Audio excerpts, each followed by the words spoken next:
Aujourd'hui, sur Terre, nous sommes 7,5 milliards d'habitants.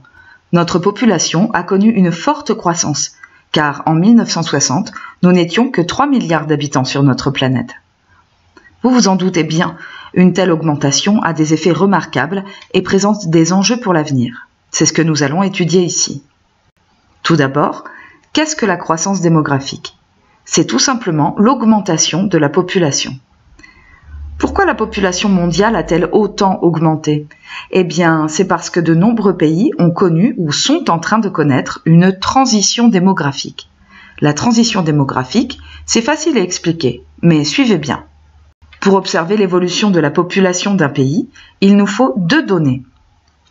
Le taux de natalité, c'est-à-dire le nombre de naissances pour 1000 personnes, et le taux de mortalité, c'est-à-dire le nombre de décès pour 1000 personnes. Imaginons un pays peu développé. La mortalité y est élevée, car la population est mal nourrie, ne dispose pas de services de santé, on y meurt plus jeune. La natalité aussi y est élevée. Les femmes n'y disposent pas de moyens de contraception et n'ont pas accès à l'éducation qui leur permettrait de contrôler les naissances. Mais lorsque les pays se développent, la mortalité commence à baisser. Grâce à une meilleure alimentation, à un meilleur accès aux soins, au logement, à l'eau potable, etc. Quelque temps après, la natalité commence à baisser à son tour. Les femmes ont accès à la contraception, à l'éducation. Comme les familles vivent mieux, elles ont aussi moins besoin d'enfants nombreux pour travailler et préfèrent investir pour l'avenir dans 1, 2 ou 3 enfants seulement. Mais alors me direz-vous, pourquoi la population augmente-t-elle si ces deux courbes baissent? Eh bien parce qu'entre le moment où la mortalité baisse et celui où la natalité la rejoint, il y a une période de plusieurs décennies pendant laquelle il y a moins de décès et toujours de nombreuses naissances.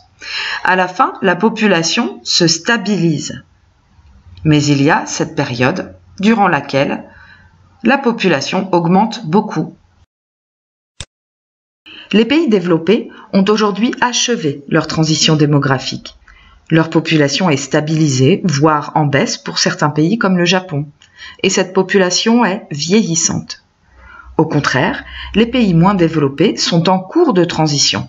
Leur population est donc en train d'augmenter très fortement pour certains. Et ils ont aussi une population très jeune.